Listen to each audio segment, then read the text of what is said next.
Hello everyone, welcome back to our channel study. एक बार फिर से आप सभी का हमारे चैनल स्टडी में स्वागत है।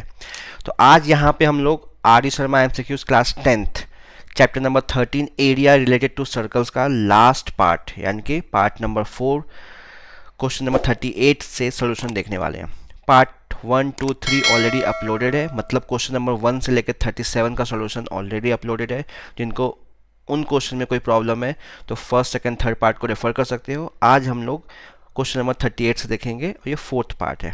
जितने लोग चैनल को पहली बार विजिट कर रहे हो, चैनल पे पहली बार आए हो, अगर तुम्हें वीडियो पसंद आए, यूज़फुल लगे तो वीडियो को लाइक और शेयर करना, और अगर चैनल को सब्सक्राइब नहीं किया है तो चैनल को सब्सक्राइब कर देना और बेल आइकन दबाना मत भूलना कि कोई भी नया वीडियो आपके क्लास से रिलेटेड अपलोड होता है उसका नोटिफिकेशन आप तक पहुंच जाए। ओके, चलो तो बिना टाइम वेस्ट के स्टार्ट करते हैं क्वेश्चन नंबर 38 से।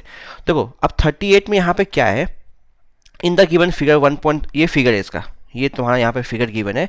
Find the area of the shaded region, हमें एरिया निकालना है। देखो यहाँ पे एरिया निकालने के लिए इसका एरिया निकालना है। ये एक सेक्टर है, ये एंगल गिवन नहीं है, सेक्टर का एंगल नहीं है, तो ये एंगल निकालते हैं। तो ए बी सी डी क्या है, ए बी सी डी एक क्वाड्रिलेटरल है जिसमें एंगल ए हमें नहीं पता, बी 90, सी 90, डी 60।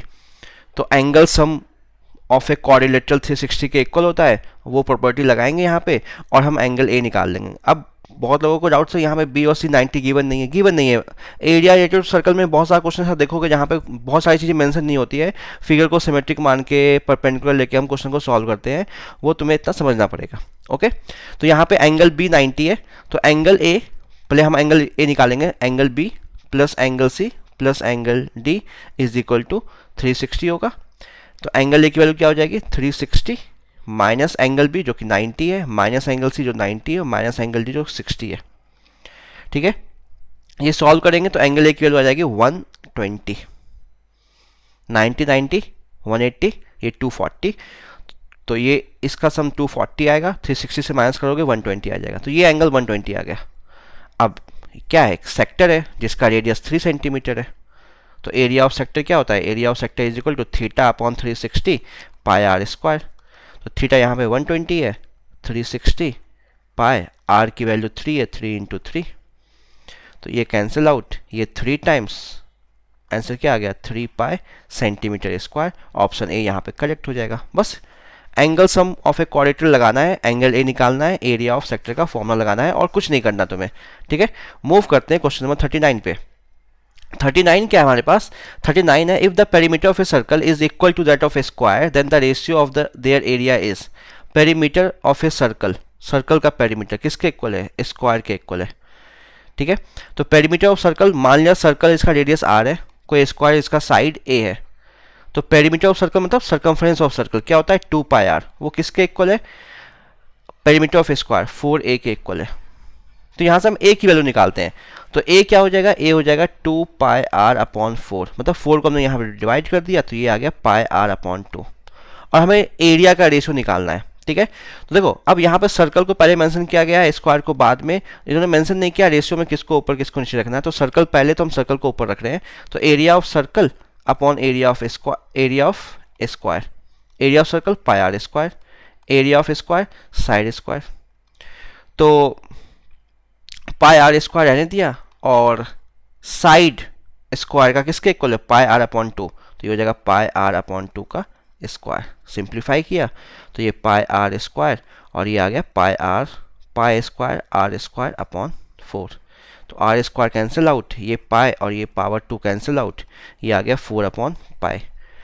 पाई की वैल्यू रखते हैं 4 अपॉन 22 अपॉन 7, तो ये हो जाएगा 4 इंटू 7 अपॉन 22, तो 2 से 2 टाइम्स, 2 से 11 टाइम्स, तो ये आ जाएगा 14 अपॉन 11, तो 14:11 इसका आंसर हो जाएगा ऑप्शन बी। ठीक है, 14:11। देखो अब किसी का अगर 11:14 आ रहा है तो हो सकता है तुमने एरिया ऑफ स्क्वायर को ऊपर कर दिया होगा, एरिया ऑफ सर्कल को नीचे ले लिया होगा। ठीक है, तो वो 11:14 आ जाएगा। मैंने एरिया ऑफ सर्कल को ऊपर रखा, एरिया ऑफ स्क्वायर को नीचे रखा, क्योंकि सर्कल के बारे में पहले मेंशन था क्वेश्चन में, स्क्वायर के बारे में बाद में मेंशन किया गया था। ओके, क्लियर है। चलो तो मूव करते हैं क्वेश्चन नंबर 40 पे। ये सब सिंपल सा क्वेश्चन है, ऑलरेडी हमने जितने भी डिफिकल्ट क्वेश्चन है इस चैप्टर के ऑलरेडी कर चुके हैं हम लोग।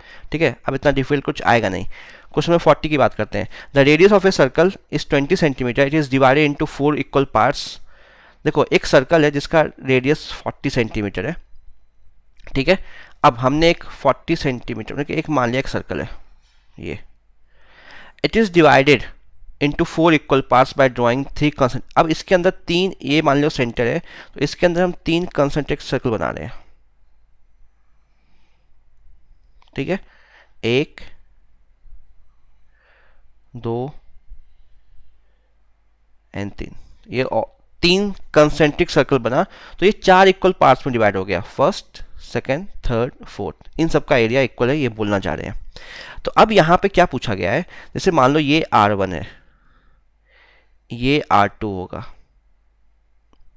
ये R3 होगा, और ये बाहर वाला रेडियस हमने R4 मान लिया। तो जो R4 जो है ना वो 20 सेंटीमीटर के इक्वल है। देखो the radius of a circle is 20 centimetre, it is divide into 4 equal parts.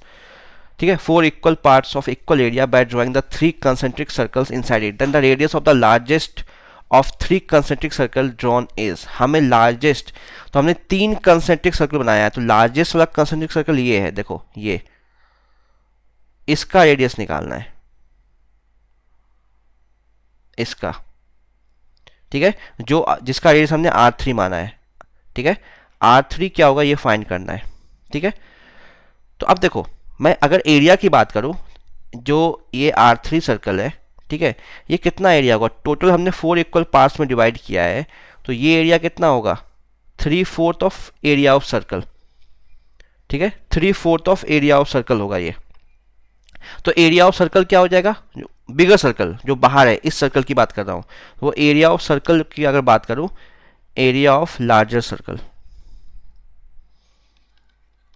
तो हो जाएगा पाई R4 की स्क्वायर, R4 यानी 20 का स्क्वायर। ठीक है, अब यहाँ पे ये जो है, जो थर्ड कंसेंट्रिक सर्कल है यानी कि लार्जेस्ट कंसेंट्रिक सर्कल है, वो टोटल हमने 4 इक्वल पार्ट्स में डिवाइड किया, तो ये 3 पार्ट्स तो इसके पास है, देखो 1 2 3, ये 3 पार्ट्स इसके पास है। तो अगर मैं बात करूं area of largest concentric circle, ठीक है, तो टोटल आउट ऑफ 4 पार्ट में 3 पार्ट ये लार्जेस्ट कंसेंट्रिक सर्कल के पास है, तो क्या बोलेंगे 3/4 of area of largest circle, यानी कि 3/4 पाई ये होगा। और area of largest concentric circle क्या हो जाएगा, इसका रेडियस R3 है, तो ये हो जाएगा पाई R3 का square is equal to 3/4 pi R4 का स्क्वायर। तो पाई तो कैंसिल आउट, यहाँ हम इसे सॉल्व करेंगे, R4 की वैल्यू 20 है, तो सॉल्व करते हैं, तो R3 is equal to √3/4 into 20 into 20। तो 20 का स्क्वायर रूट, सॉरी ये 20 इंटू 20 स्क्वायर रूट के बाहर 20 आ जाएगा, 4 स्क्वायर रूट के बाहर 2 आ जाएगा, बचेगा √3, तो ये आ जाएगा 10√3। तो लार्जेस्ट कंसेंट्रिक सर्कल उसका रेडियस आ जाएगा 10√3। ऑप्शन बी यहाँ पे सही हो जाएगा। क्लियर है, उम्मीद है समझ में आ गया होगा 40। क्लियर, चलो आगे चलते हैं क्वेश्चन नंबर 41 पे। नहीं आया तो दोबारा देखो, यहाँ पे मैं अगेन बोल रहा हूँ, जो लार्जेस्ट कंसेंट्रिक सर्कल है वो उसका एरिया 3/4 ऑफ लार्जेस्ट सर्कल के इक्वल होगा। 4 इक्वल पार्ट्स में डिवाइड कर रहा है सर्कल को, जो लार्जेस्ट सर्कल उसके एरिया को, और 3/4 लार्जेस्ट कंसेंट्रिक सर्कल के पास है। मूव करते हैं 41 पे। 41 क्या है, area of the sector whose perimeter is 4 times its radius R unit is. कोई एक सेक्टर है, ठीक है, O A B, radius R है, ये आर्क लेंथ है। तो एरिया ऑफ सेक्टर निकालना है हमें, हुज पेरीमीटर, तो इसका पेरीमीटर क्या हो जाएगा, L प्लस R, ये L arc length plus R twice of R, whose perimeter is 4 times इस रेडियस, ये 4 टाइम्स रेडियस के इक्वल है। तो L की वैल्यू क्या आ गई, 4R minus twice of R is equal to twice of R। अब एरिया ऑफ सेक्टर का फॉर्मूला मैंने ये भी बता रखा है, अगर थीटा एंगल नहीं है लेकिन तुम्हें आर्क लेंथ और रेडियस पता है, तो हाफ L इंटू R भी यूज़ कर सकते हो। तो हाफ L क्या है, ट्वाइस ऑफ R, और R रेडियस तो R ही है, ये 2 कैंसिल आउट, क्या आ गया R² यूनिट। तो ये ऑप्शन सी यहाँ पे मैच कर रहा है। तो अगर तुम्हारे पास आर्क लेंथ और रेडियस है तो ये थीटा एंगल निकालने की ज़रूरत नहीं है, निकाल के टाइम वेस्ट मत करना, ठीक है। क्वेश्चन सॉल्व वहाँ से भी हो जाएगा। चलो मूव करते हैं क्वेश्चन नंबर 42 पे। अब 42 क्या है हमारे पास, if the chord of a circle of radius 20 centimetre makes an angle of 90 degree at the centre then the area of the major segment. Okay, अब यहाँ पे अगेन एक वही सारी बातें हम पहले भी कर चुके हैं इस क्वेश्चन को, ऐसी बात नहीं है। तो एक कॉर्ड है of a circle of radius 28 centimetre can centimetre makes an angle of 90 degree at the centre, centre पे वो 90 बना रहा है। तो एक सर्कल है, एक कोई कॉर्ड है ए भी मान लिया, ये सेंटर पे 90 बना रहा है, ये रेडियस 28, ये ओ, ठीक है। हमें क्या फाइंड करना है, then the area of the major segment, major segment का एरिया। अब मेजर सेगमेंट का एरिया दो तरह से निकाल सकते हो। यहाँ पे एरिया ऑफ माइनस सेगमेंट निकाल लो, ये माइनस सेगमेंट होगा, उसको एरिया ऑफ सर्कल से माइनस कर दो, या सीधा एरिया ऑफ मेजर सेगमेंट निकाल सकते हो क्या, इस एंगल को यूज करते हुए, ये 270 होगा। अगर ये 9, ठीक है, ये एंगल ये 90 है तो ये 270 होगा, ठीक है। ये यूज कर सकते हो मेजर सेगमेंट के लिए, तुम्हारे ऊपर है। अब area of major segment directly निकालना है या पहले एरिया ऑफ माइनस सेगमेंट निकालना है, उसको एरिया ऑफ सर्कल से माइनस करना है, ठीक है। तो हम डायरेक्टली निकालते हैं एरिया ऑफ मेजर सेगमेंट, ठीक है। ये तुम्हारा मेजर सेगमेंट का थीटा एंगल है। तो सेगमेंट, एरिया ऑफ सेगमेंट का फॉर्मूला क्या होता है, थीटा, ठीक है। थीटा पर 360 pi are square minus R square sine theta by 2 cos theta by 2, ये लगा सकते हो, ठीक है। अब अगर यहाँ पे थीटा तुम 270 रखोगे, प्रॉब्लम यहाँ आ जाएगी थीटा बाई 2 और थीटा बाई 2 के साथ, ये वैल्यू तुम निकाल नहीं पाओगे, ठीक है। कर सकते हो अगर एंगल पता होता तो, क्वेश्चन में गिवन होता तो, क्योंकि 270 का हाफ करोगे 135 और साइन 135 तुम लोग को नहीं पता है, कॉस 135 नहीं पता, ठीक है। तो हम यहाँ पे डायरेक्टली क्या करेंगे, एरिया ऑफ पहले माइनस सेगमेंट ही निकाल लेते हैं, उसको एरिया ऑफ सर्कल से माइनस कर देंगे। तो एरिया ऑफ माइनस सेगमेंट ही निकाल रहे हैं, तो माइनस सेगमेंट के लिए थीटा 90 है, तो यहाँ पुट करेंगे 90 अपॉन 360 पाई आर स्क्वायर, ठीक है। अब आते हैं, क्या ये फॉर्मूला लगाना कंपलसरी है, नहीं है कंपलसरी, क्यों, राइट एंगल ट्राइंगल है, राइट एंगल ट्राइंगल है, हाफ बेस इंटू हाइट लगा सकते हो, ये बेस ये हाइट सीधा। अगर इस फॉर्मूले को यूज करते हो कोई भी फर्क नहीं पड़ेगा, आंसर सेम आएगा, ठीक है। तो मान लो इस फॉर्मूले को यूज करना, थीटा 45, यहाँ पे थीटा अपॉन 2 यानी कि 45, कॉस थीटा अपॉन 2 यानी कि 45, तो 45 आ जाएगा यहाँ पे। तो साइन 45 हाफ, कॉस 45 हाफ, ठीक है। मैं लगा रहा हूँ minus area of triangle, half base into height. चलो इसी को यूज कर लेते हैं, आर स्क्वायर, ये हो जाएगा साइन 45, ये हो जाएगा cos 45। Again area of sector, ये एरिया ऑफ सेक्टर है तुम्हारा, और यहाँ पे माइनस एरिया ऑफ ट्राइंगल भी कर सकते हो, ठीक है, या ये फॉर्मूला डायरेक्टली लगा सकते हो एरिया ऑफ माइनस सेगमेंट का, ठीक है। इसको सिंप्लीफाई किया तो ये 14 पाई की value 22 upon 7, radius 28 into 28 minus R square 28 into 28 sine 45 1/√2 1 upon √2, ठीक है। तो यहाँ से 7 इंटू 4, ये 28 कैंसिल आउट, तो 22 इंटू 28 616 आ जाएगा, माइनस ये √2 इंटू √2, ये √2 इंटू √2 2 हो जाएगा, तो ये 14 टाइम्स, तो 28 इंटू 14 ये आ जाएगा 392, माइनस करोगे ये आ जाएगा 224। तो एरिया ऑफ माइनस सेगमेंट आया है, इसको एरिया ऑफ सर्कल से माइनस कर दो, ठीक है। तो एरिया ऑफ मेजर सेगमेंट आ जाएगा, तो area of major segment, area of major segment हो जाएगा area of circle pi are square minus ये area 224, area of minus segment. तो पाई 22 अपॉन 7, आर की वैल्यू 28 इंटू 28 माइनस 224, ये 4 टाइम्स, तो 22 इंटू 4 88, 88 इंटू 28 सिंप्लीफाई करोगे तो ये आ जाएगा 2464 minus 224 is equal to 2240। Answer आ जाएगा 2240, ऑप्शन डी। क्लियर है? कोई बस कैलकुलेशन है, एरिया ऑफ माइनर सेगमेंट निकाला, एरिया ऑफ सर्कल से माइनस किया, एरिया ऑफ मेजर सेगमेंट आ गया। एरिया ऑफ मेजर सेगमेंट मतलब ये सेगमेंट, ये मेजर सेगमेंट है, ये पूरा नीचे का माइनर ऊपर का मेजर। क्लियर? चलो नेक्स्ट चलते हैं, क्वेश्चन नंबर 42 हमने किया है, 43 पे चलते हैं। ठीक है, तो क्वेश्चन डिफिकल्ट नहीं था। अगेन कैलकुलेशन तो करना पड़ेगा, इस चैप्टर में मेंसुरेशन का चैप्टर है, कैलकुलेशन तो होगा। 2-3 चैप्टर्स हैं क्लास 10th में जिसमें कैलकुलेशन, तुम्हें कैलकुलेशन की प्रैक्टिस करने की ज़रूरत है, उसमें से एक ये है। चलो 43 की बात करते हैं।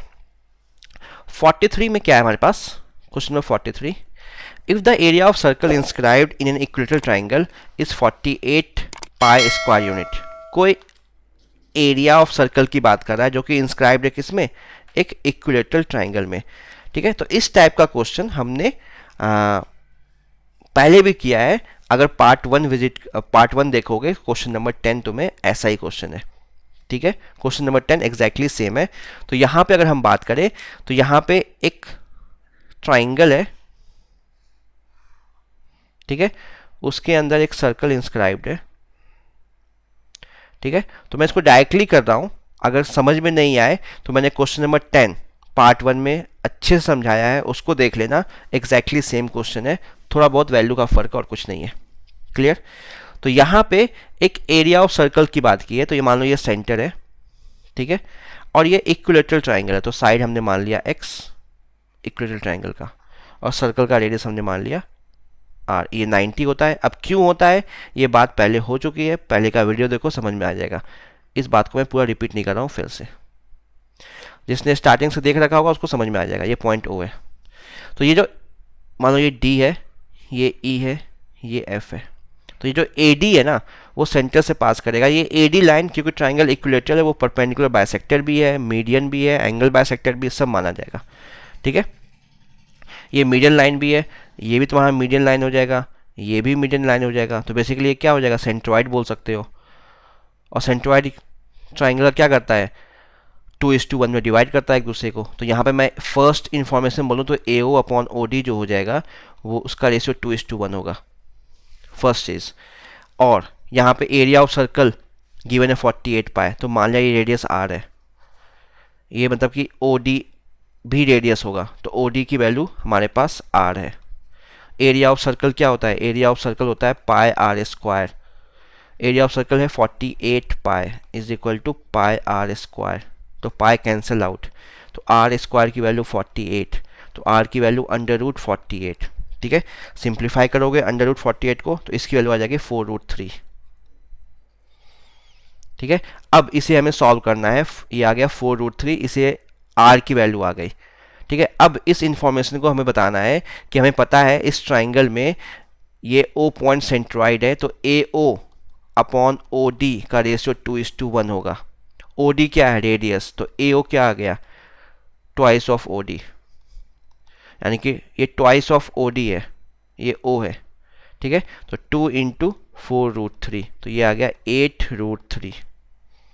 ठीक है, तो हम AD निकाल लेते हैं जो परपेंडिकुलर होगा। तो AD क्या हो जाएगा? AD हो जाएगा AO प्लस OD, तो 8√3 plus 4√3 is equal to 12√3। Clear है? ये तुम्हारा आ गया AD। अब ट्राइंगल ADC को देखो। ट्राइंगल ADC एक क्या है? एक राइट एंगल ट्राइंगल है। बेसिकली हमें पेरीमीटर निकालना है, तो पेरीमीटर निकालने के लिए साइड निकालना पड़ेगा। ठीक है, अब क्योंकि AD ट्राइंगल इक्विलेटरल है, तो AD तुम्हारा क्या है? मीडियन भी है, परपेंडिकुलर बाइसेक्टर भी है, सब कुछ है। तो ये BC का लेंथ x है, तो DC यहाँ पे क्या हो जाएगा? x/2, और BD क्या हो जाएगा? ये भी x/2 का बाइसेक्ट करेगा। तो ट्राइंगल ADC को देखो, अगर ट्राइंगल ADC को ऑब्जर्व करोगे, ठीक है, अगर ADC को ऑब्जर्व करोगे यहाँ पे, तो ट्राइंगल ADC में तुम लगाओगे पाइथागोरस थ्योरम। ट्राइंगल ADC की बात कर रहे हैं, तो क्या हो जाएगा? AD स्क्वायर जो तुमने निकाला है 12√3, तो 12√3 का स्क्वायर प्लस DC स्क्वायर जो कि x/2 का स्क्वायर होगा, is equal to AC square जो कि x स्क्वायर है। तो 12√3 का स्क्वायर, ठीक है, तो 12 का स्क्वायर 144, √3 का स्क्वायर 3, और ये हो जाएगा एक्स स्क्वायर, इसे यहाँ पे माइनस कर दे तो माइनस एक्स स्क्वायर बाय 4, ठीक है। तो ये 144 इंटू 3 है, यहाँ पे सिंप्लीफाई किया राइट हैंड साइड, तो 4x square minus x square, LCM में सिंप्लीफाई करना वो तो कर लोगे, 4x स्क्वायर माइनस ये हो जाएगा 3x स्क्वायर बाय 4, ओके। तो ये 144 into 3 is equal to 3x square by 4, तो ये तुम्हारा 3 और 3 कैंसिल आउट, तो ये हो जाएगा 144 into 4 under root is equal to x, okay. कुछ नहीं किया हमने, देखो इस 4 को उठा के यहाँ ट्रांसपोज किया, ये 3 और ये 3 कैंसिल आउट, क्योंकि एक्स स्क्वायर था तो अंडर रूट आ गया, तो 144 का स्क्वायर रूट 12 और 4 का 2, 144 का स्क्वायर रूट 12 और 4 का 2, एक्स की वैल्यू बेसिकली एक्स क्या आ गया 24, तो पेरीमीटर क्या आ जाएगा, ये 24 आ गया, 24 तो ये आ जाएगा 24 इंटू 3 यानी कि 72। बस ऑप्शन चेक करो 72 क्या ऑप्शन कहीं पे है, तो ऑप्शन सी मैच कर रहा है, ऑप्शन सी यहाँ पे हमारा करेक्ट हो जाएगा। क्लियर? तो थोड़ा सा लेंदी क्वेश्चन ये भी है, लेकिन अच्छा है, एग्जाम में आ सकता है। अगर किसी को फिर भी समझ में नहीं आया ये क्वेश्चन, ठीक है, तो पहले क्वेश्चन नंबर 10 देख लो, समझ में आ जाएगा, मेरी गारंटी है। मैंने वहाँ पे अच्छे से एक्सप्लेन कर रखा है सब कुछ, यहाँ पे बस मैंने सॉल्व कर दिया है जल्दी जल्दी, वहाँ पे मैंने एक्सप्लेन किया है। चलो क्वेश्चन नंबर 44 की बात करते हैं, ठीक है। 44 क्या है, the hour hand of a clock is 6 centimetre long, the area swept by it between 11:20 AM and 11:55 AM। देखो इस क्वेश्चन में सबसे पहले तुम्हें निकालना पड़ेगा एंगल कितना बनाएगा वो आर हैंड 11:20 AM से 11:55 AM के बीच में, यानी कि कितना मिनट, कितने मिनट ट्रेवल कर रहा है वो, 20 से 55 जा रहा है, यानी कि 35 मिनट ट्रेवल कर रहा है। तो 35 मिनट में आर हैंड कितना एंगल बनाएगा, ये तुम्हारा मेन मोटिव है, ठीक है। तो अब देखो आर हैंड में क्या होता है, जो एंगल होता है, ठीक है, अब मैं यहां पर बता रहा हूं angle covered by hour hand in 12 hour, तो 12 आवर में वो 360 डिग्री कवर करता है। मतलब जो आर हैंड होता है वो 12 घंटे में एक बार पूरा घूमता है, 12 से 12 पे आता है 360 आवर, ठीक है। हमें निकालना 35 मिनट के लिए, तो 1 आवर में वो कितना एरिया कवर करेगा, कितना एंगल कवर करेगा, तो 360/12 यानी कि 30 डिग्री। 1 आवर मतलब 60 मिनट में, 60 मिनट में ये 30 डिग्री कवर कर रहा है।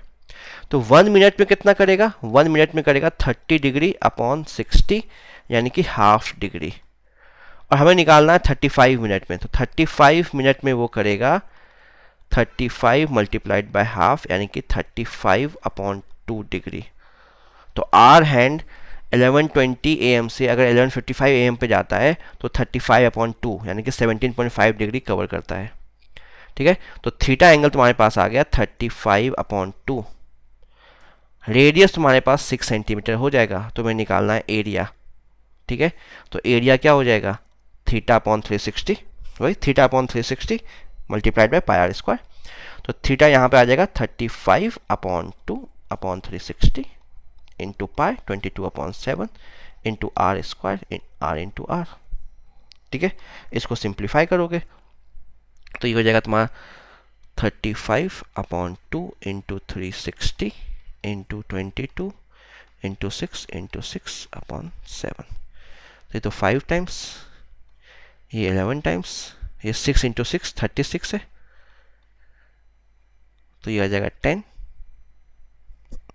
ये आ जाएगा 2, तो सब कुछ सिंप्लीफाई होके ये आ गया 11/2, ठीक है। खुद से कर लेना अगर समझ में नहीं आया तो 11/2 सेंटीमीटर यानी कि 5.5 सेंटीमीटर, 11/2 क्या हो जाएगा 5.5, तो 5.5 सेंटीमीटर स्क्वायर एरिया स्वेप्ट करेगा, ओके। चलो तो ये 4th पार्ट है, तो अगेन यहाँ पे बहुत टाइम लग गया है, तो इस पार्ट में भी हम लोग कंप्लीट नहीं कर पाए, तो एक पार्ट मैं इस वीडियो को और अपलोड करूँगा, पार्ट नंबर 5 होगा वो, जिसमें हम लोग इस चैप्टर को ख़त्म कर देंगे, क्योंकि मोर देन 50 क्वेश्चन है, 50 क्वेश्चन एक्सप्लेन करना है, 10 क्वेश्चन भी करो तो एक्सप्लेन करते करते आधा घंटा तो कम से कम लग ही जाता है, ठीक है। तो आज हमने 37 से 44 यानी कि 10 क्वेश्चन भी नहीं किए हैं और हमारा टाइम ऑलमोस्ट, वीडियो का लेंथ आप देख रहे होगे हाफ एन आवर्स के अप्रॉक्स है। ठीक है, तो लास्ट पार्ट हम लोग, एक पार्ट मैं और अपलोड कर दूंगा, उसमें 45 से मैं कंटिन्यू करूंगा। ठीक है, लास्ट के क्वेश्चन सिंपल है, बस 45 एक क्वेश्चन है जो थोड़ा सा आर डी शर्मा का अच्छा क्वेश्चन है, थोड़ा सा अलग क्वेश्चन है। ठीक है, बाकी सारा क्वेश्चन सिंपल है, तुम्हें कोई डाउट नहीं आएगा। तो आज इस वीडियो को यहीं पे एंड कर रहे हैं। ठीक है, तो उम्मीद है वीडियो पसंद आया होगा, और ऐसा है वीडियो यूजफुल लगा तो वीडियो को लाइक और शेयर करना, चैनल को सब्सक्राइब नहीं किया तो चैनल को सब्सक्राइब कर दो। जल्दी मिलेंगे अपने नेक्स्ट पार्ट में, तब तक के लिए गुड बाय, टेक केयर।